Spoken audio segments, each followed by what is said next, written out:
बहुत गई थोड़ी रही, बहुत समय बीत चुका। आयुष्य का जितना खजाना हमको मिला था उसमें से आज तक बहुत कुछ खर्च हो गया, अभी भी खर्च हो रहा है। व्यक्ति को चाहिए कि शेष जितने श्वास बचे हैं वो निर्विशेष की आराधना में लगाए। पहले के ज़माने में बेगार होती थी, बेगार। बड़े लोग जो होते थे, जमींदार लोग, वो गरीबों से मजदूरी कराते थे पर पैसा नहीं देते थे, तो उसको बेगार बोलते थे। अरे बोले हम तो जमींदार हैं, हमारा काम करना तुम्हारा कर्तव्य है, ऐसा होता था। अब वो बेगार तो नहीं होती है पर और ढंग में होती है, और रूप से होती है। लोग वही चीज़ें इकट्ठी करने में अपना समय शक्ति लगा रहे हैं जो चीज़ें एक झटके से छूट जाएगी। आप सोचो, जब किसी की मृत्यु होती है तो लोग उसको कंधे पर उठाकर बोलते हैं राम नाम सत्य है, राम नाम संग है। जीवन भर उस आदमी का जो नाम था वो कोई नहीं बोलता कि फलाना भाई सत्य है, कोई नहीं बोलता।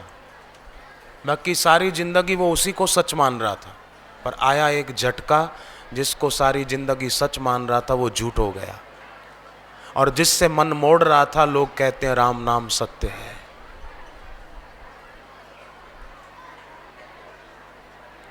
तो इस जीवन काल में घर में रहते हुए आदमी बहुत कुछ कमाई कर सकता है। घर में रहना एक विद्या है, विद्या। एक तपस्वी था जिसका नाम था नरोत्तम। जंगल में तप करता था, तप करने से उसको शक्ति प्राप्त हो गई। ये पद्म पुराण की कथा है। और नदी में नहा के आता तपस्वी, और धोती रस्सी पे नहीं सुखाता, पेड़ पे नहीं सुखाता, निचोड़ के यूं ऊंची करता और छोड़ देता। हवा में धोती सूखती रहती, आकाश में अद्दर, गिरती नहीं थी, सूखती तब धोती नीचे आती थी। ऐसा तपस्वी था नरोत्तम। एक दिन धोती सूख रही थी उसकी, उसने धोती की तरफ देखकर सोचा कि वाह, मैं भी बड़ा तपस्वी हो गया, बिना किसी आधार के मेरी धोती सूख रही है। इतने में एक पक्षी ऊपर से गया उड़ता हुआ। पक्षी ने उसके ऊपर बीट कर दी। आया गुस्सा, पक्षी के तरफ क्रोध से देखा, पक्षी जलकर गिर गया, मर गया। आकाशवाणी हुई कि मूढ़ तपस्वी, तेरी तपस्या नष्ट हो गई। धोती भी उसकी गिर गई, बिना सूखे, रोज सूखने के बाद आती थी, आज गीली ही आ गई। ए मूढ़ तपस्वी, तेरी तपस्या बेकार है, किसी काम की नहीं है।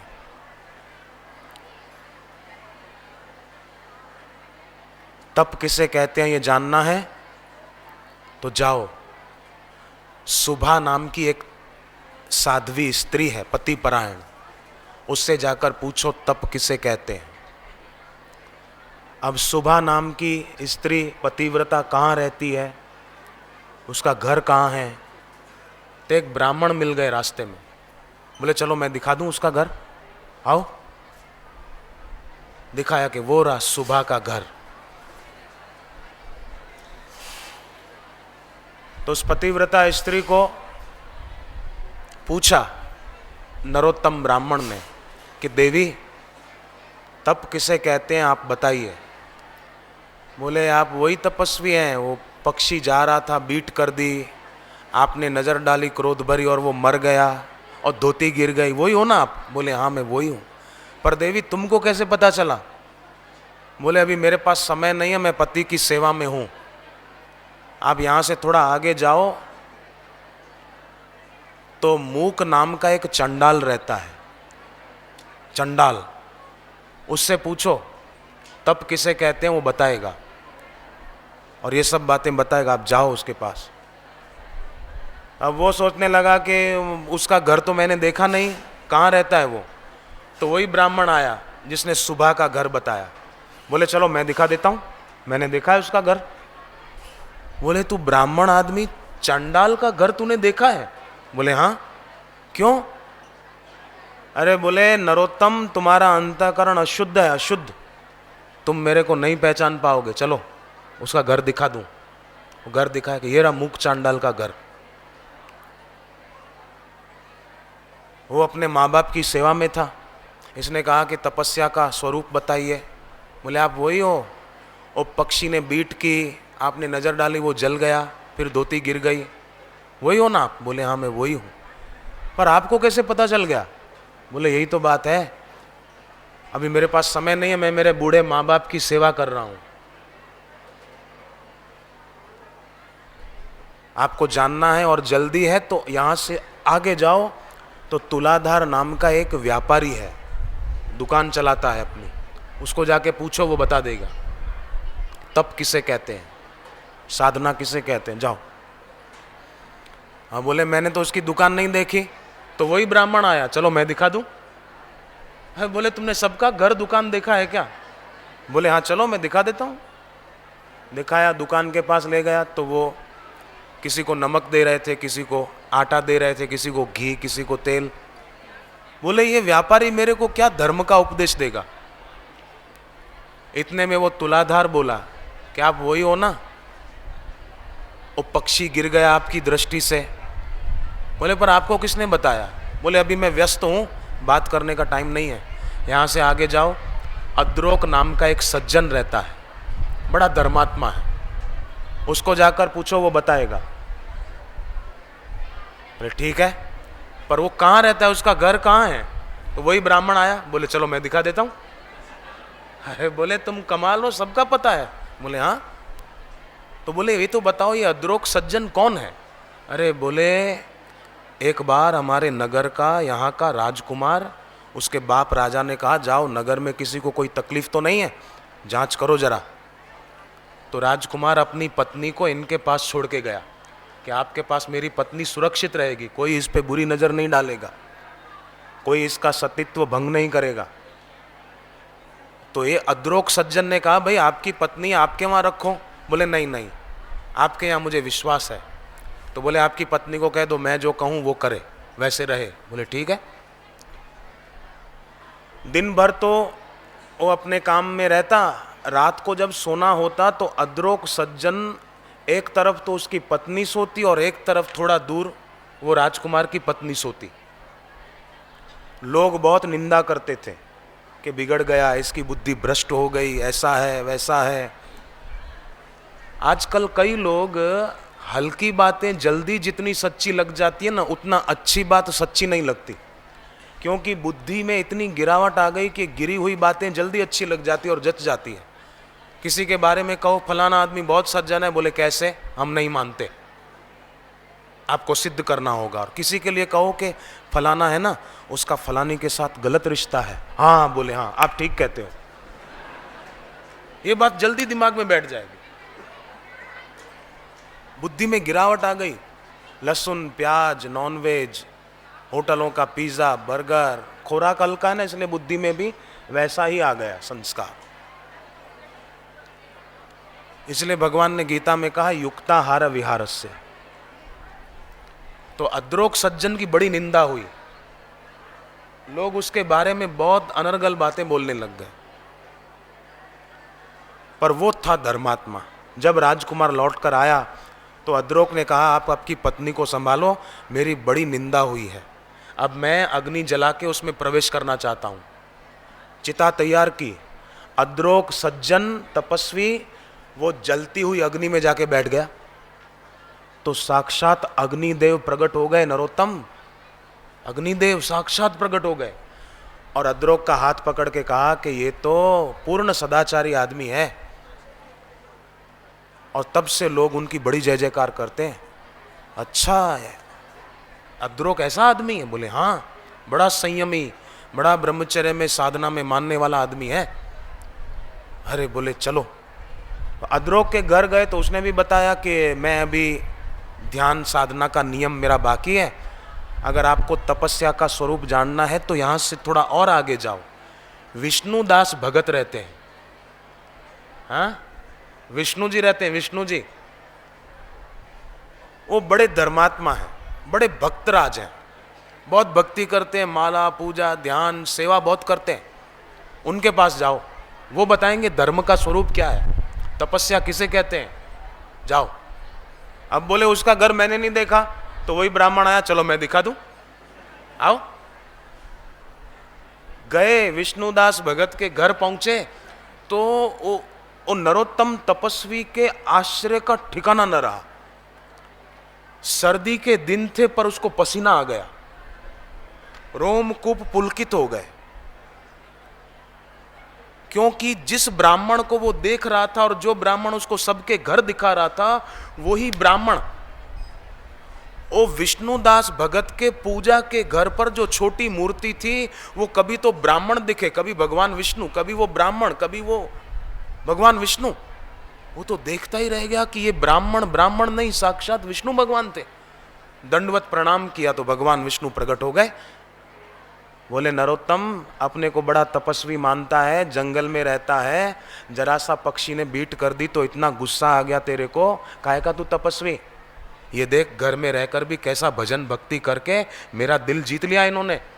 वो मूक चांडाल है, चांडाल, पर माँ बाप की सेवा करता है। वो नाम का चांडाल है पर माँ बाप के प्रति उसकी कैसी भावना है। पर आजकल तो कई इंसान है पर माँ बाप का अपमान करते हैं, चांडाल से भी गए बीते। वो चांडाल था, अपने माँ बाप का आदर करता था, और आजकल के लड़के लड़कियां माँ बाप के सामने पड़ जाते हैं, मैं तो फलाने से शादी करूंगी, मैं तो फलानी से शादी करूंगा। अरे जीभ को काट के फेंक दे, माँ बाप के सामने जुबान चलाए, वो जुबान कैंची से काट के फेंक दे। माँ बाप का अपमान कर देता है, माँ बाप के सामने कुछ का कुछ सुना देता है। तेरी जवानी को आग लगा, नदी में पत्थर बांध के डूब जा, माँ बाप का अपमान करने से तो अच्छा है। भूलो सभी को तुम मगर माँ बाप को भूलना नहीं।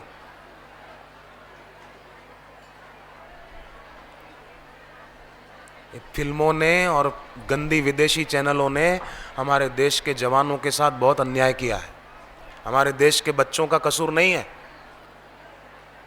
एक विदेशी चैनलों का कसूर है। भगवान विष्णु ने प्रकट होकर नरोत्तम तपस्वी को कहा कि वो देख मूक चांडाल है पर माँ बाप की सेवा कर रहा है, ये मरेगा ना जब, ये मेरे धाम में जाएगा। इतना ही नहीं, इसके घर पे जो चींटी मकोड़े और जीव जंतु होते हैं ना घरों में छोटे छोटे, वो भी मेरे धाम में आएंगे। ये मैं कह रहा हूँ, ये पद्म पुराण की कथा है। और वो सुभा नाम की पतिव्रता नारी, अपने पति के प्रति उसकी ऐसी आदर भावना है, ऐसी भक्ति भावना है कि वो नारी भी देखना मेरे धाम में जाएगी शरीर छूटने पर। और वो अद्रोक सज्जन जो ब्रह्मचर्य के पालन में मानता है, संयम को बढ़ाने में मानता है, ये भी जब शरीर छोड़ेगा मेरे धाम में जाएगा। और वो तुलाधार व्यापारी रुपया कमाता है पर फिर भी प्रामाणिकता से कमाता है, आने वाले ग्राहक की गर्दन नहीं काट देता, उचित मुनाफा लेता है, जितना जरूरी है, जितने से उसका गुजारा हो सकता है, बाकी सामने वाले के अधिकार का ख्याल रखता है। वो ये व्यापारी है पर फिर भी मेरे धाम में आएगा। मैं तो इनके घर पे रहता हूं, सबके घर का पता तुमको दिखाया नरोत्तम। नरोत्तम की तो आंखें खुल गई कि तपस्या केवल यही नहीं है कि जंगल में जाके बैठना पद्मासन बांध के आंखें बंद करके, नहीं, घर पे रहकर भी आदमी तपस्वी जीवन जी सकता है। माँ बाप की सेवा करके, पति की सेवा करके, ब्रह्मचर्य का पालन करके, उचित व्यापार करके, उचित मुनाफा लेकर आदमी अपना घर पे कल्याण कर सकता है। गुरु की शिक्षा दीक्षा के द्वारा सेवा साधना करके क्यों नहीं ऊंचा उठ सकता। प्रार्थना करें। और आजकल तो लोगों ने मांग को प्रार्थना नाम दे दिया। ध्यान देना, मांग का नाम प्रार्थना नहीं है। कई लोग मंदिर में, घर पे, पूजा के स्थान पर बस मांग मांग मांग मांग, हे भगवान ऐसा हो जाए, हे भगवान ये हो जाए, हे भगवान ये हो जाए। माने भगवान को तो कुछ पता ही नहीं चलता है, भगवान को कुछ खबर ही नहीं है। हम उनको सीख देते हैं कि ये हो जाए, ये हो जाए, ये हो जाए। ऐसा नहीं है।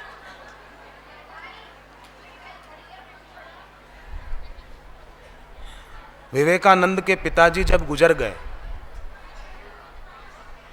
ध्यान देना, बहुत सुंदर प्रसंग है।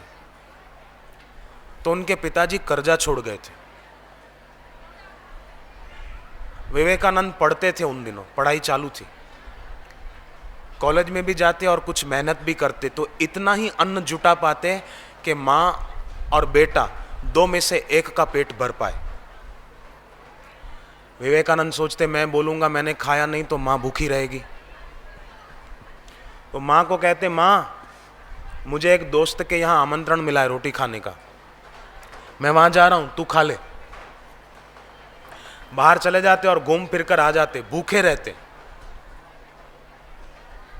रामकृष्ण परमहंस को इस बात का पता चला, तो उन्होंने बुलवाया विवेकानंद को और कहा कि तुम्हारे घर में गरीबी है, पैसों की कमी है, तो तुम एक काम करो, माँ का मंदिर है, माँ काली से जाकर कहो माँ हमारे घर पे थोड़ा पैसा आ जाए, थोड़ी संपत्ति आ जाए, सुविधाएं हो जाए, जाओ बेटे जाओ, माँ को प्रार्थना करो। तो विवेकानंद अंदर गए मंदिर में,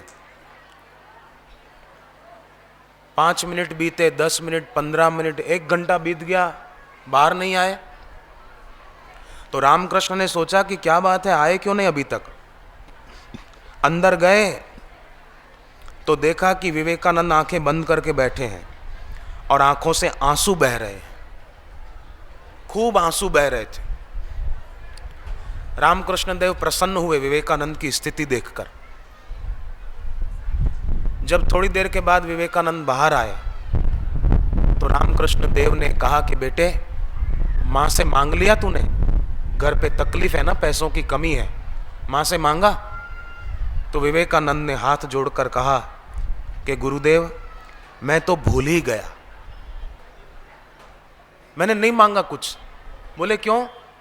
बोले गुरुदेव आज तक जो माँ ने दिया है, भगवान ने दिया है, मैं उसी के अनुग्रह से दबा हुआ था, तो बाकी का मैं क्या मांगूं।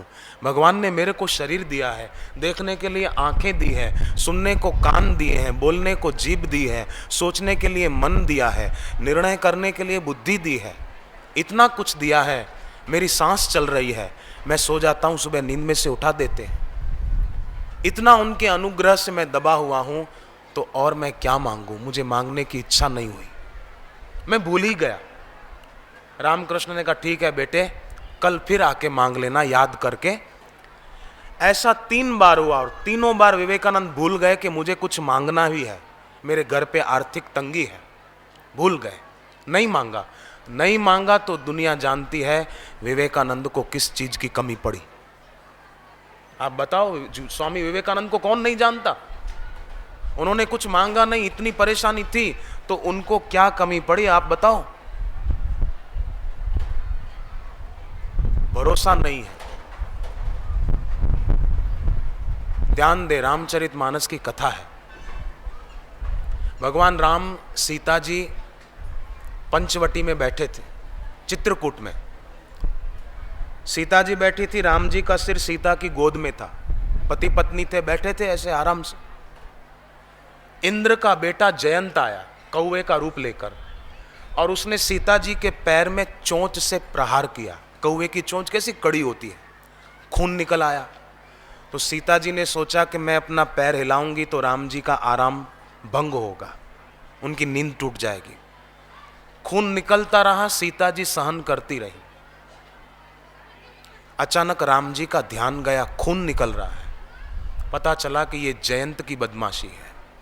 राम जी ने तिनखे का तीर बना दिया और जयंत के पीछे छोड़ा। तीर का काम कर गया, जयंत को सजा मिली और उसने बाद में माफी मांगी।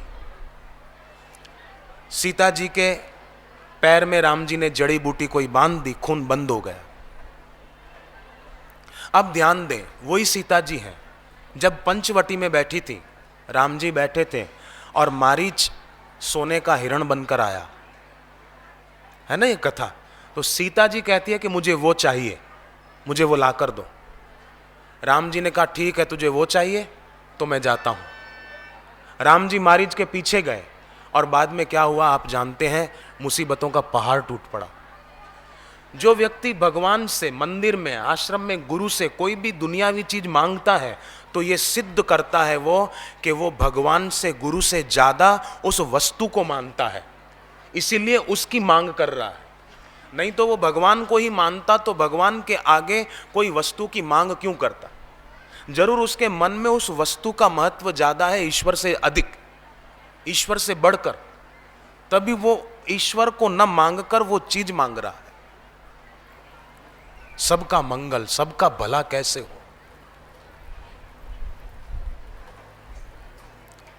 एक आदमी जाली नोट छापता था, नकली नोट, साहब नकली नोट छापता था।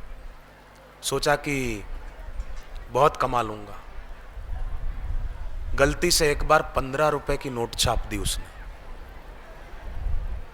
सोचा कि शहर में तो लोग पढ़े लिखे होते हैं, गांव में चला दूं, ग्वालियर से डबरा चला जाऊं, डबरा ना क्या, वहां चल जाएगी शायद। ये तो मैं विनोद में बोल रहा हूं, बाकी वो कहीं गया तो दुकान से कुछ 1 रुपए का सामान लिया और उसको 15 की नोट दी। वो भी आदमी कम नहीं था, दुकानदार बड़ा होशियार था, उसने 7-7 की 2 पकड़ा दी।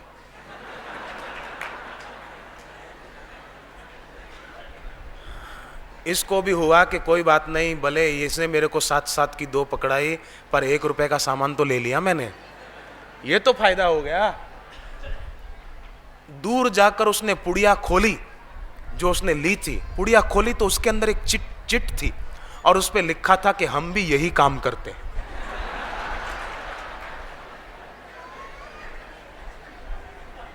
सत्संग और भक्ति के बिना व्यक्ति कब कहां धोखा खा जाए और कैसा जीवन नष्ट कर दे पता नहीं है।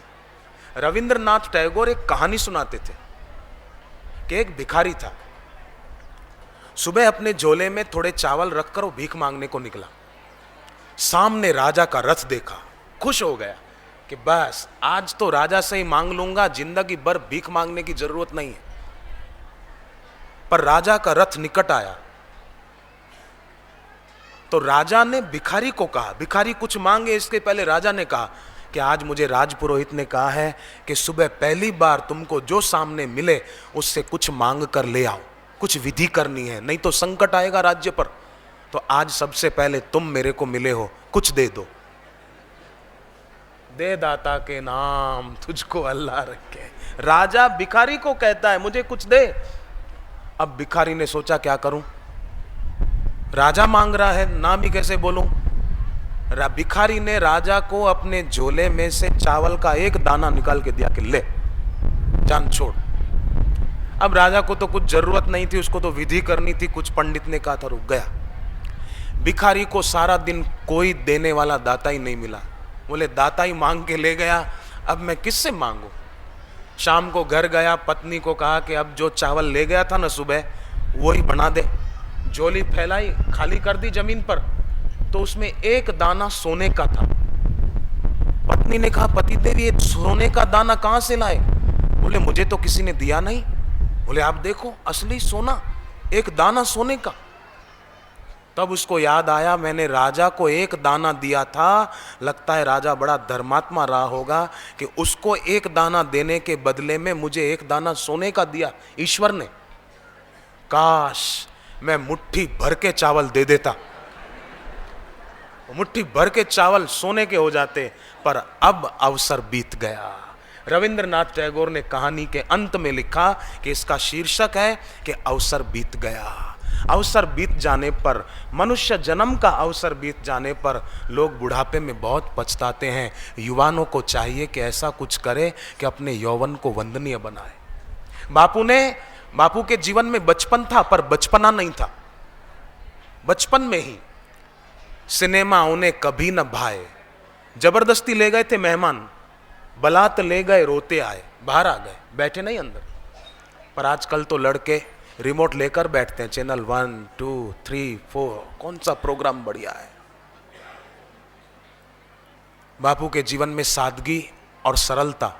ये कैबिन है ना, ये कांच की कैबिन है, कोई बुलेट प्रूफ कैबिन नहीं, कांच की है। और बापूजी एसी का उपयोग करते ही नहीं है।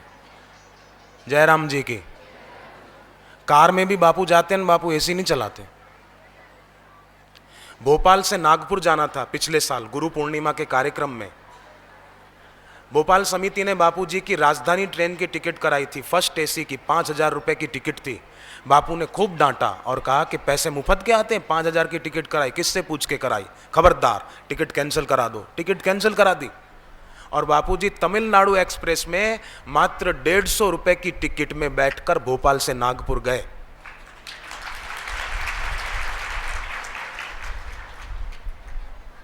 सरल स्वभाव छुअत छल नाही। मैं आपको एक और छोटी सी बात बताऊं। एक बार बापूजी कार में जा रहे थे बड़ौदा से सूरत की ओर, हम लोग पीछे दूसरी कार में थे। बरसात के दिन थे, जन्माष्टमी के दिनों की बात है। तो एक गरीब आदमी गाय भैंसे चरा रहा था, टूटी फूटी छतरी थी उसके पास, भीग रहा था बेचारा, थोड़ी थोड़ी बरसात हो रही थी। बापूजी ने कार रुकवाई और अपनी छतरी उसको दी, मिठाई दी, दक्षिणा भी दी कि लो ये रखो, मिठाई खाना, और ये छतरी फट गई है बेटा, भीगोगे, बीमार पड़ोगे, ये रखो, ये छतरी रखो, अच्छा है, भीगोगे नहीं, बीमार नहीं होगे। ऐसे और कई प्रसंग हैं।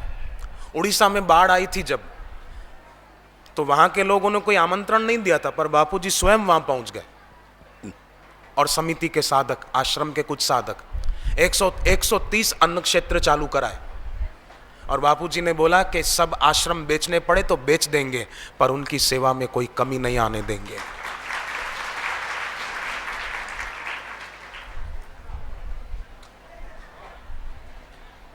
एक बार की बात है, पूज्य बापू बैठे थे डीसा में, बनास नदी के किनारे पर। शाम का समय था, अचानक किसी के रोने की आवाज सुनी।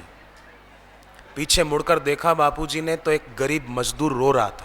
ये बनी घटना है, कहानी नहीं है। पूछा उसको, भाई साहब क्यों रोते हो?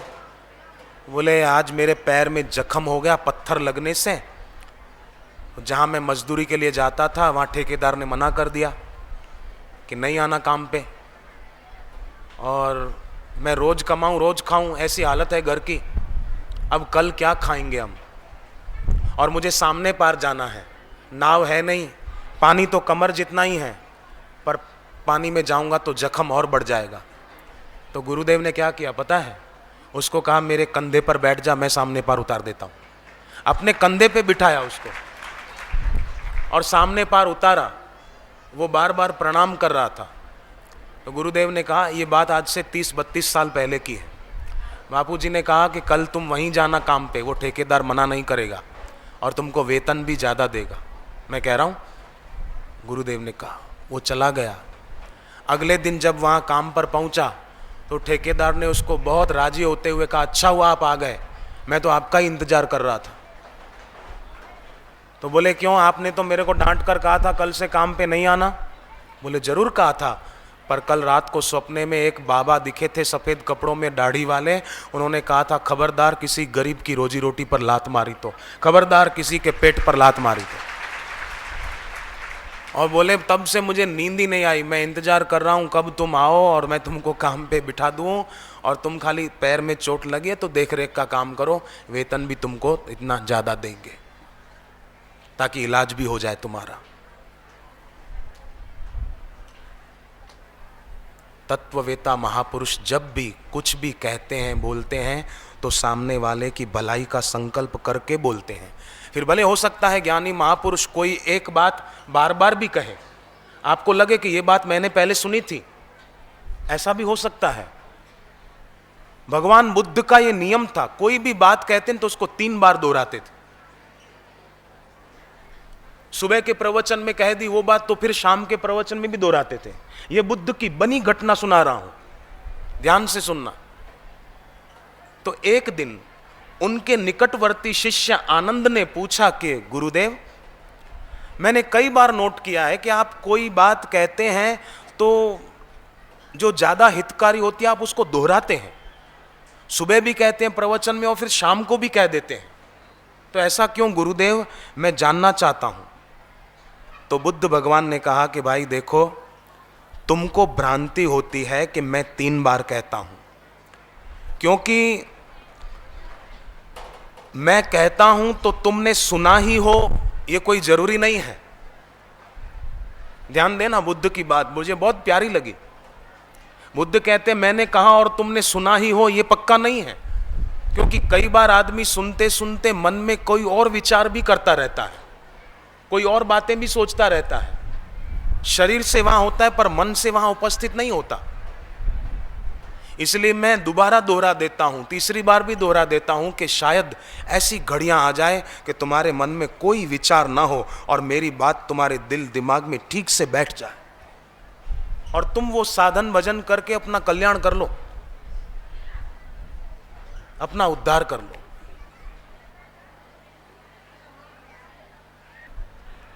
याद रखें कृपानाथ, रुपयों को तिजोरी में रख सकते हो, ज्वेलरी को बैंक के लॉकर में रख सकते हो, परंतु समय को किसी तिजोरी या लॉकर में नहीं रख सकते। समय बीता चला जा रहा है, कीमती श्वास खर्च होते चले जा रहे हैं, और जब अंत काल आएगा तो करोड़ों रुपया देकर भी हम अपनी आयु नहीं बढ़ा सकते। बड़े बड़े मंत्री भी बेचारे चले जाते हैं, कई डॉक्टर देश परदेश के भी जान नहीं बचा सकते। तो करोड़ों रुपया देने पर भी हम जो श्वास नहीं बचा सकते, नहीं बढ़ा सकते, वो श्वास यूं ही खर्च क्यों करना। यूं ही बीत न जाए जीवन, यूं ही बीत न जाए जीवन, यूं ही बीत न जाए।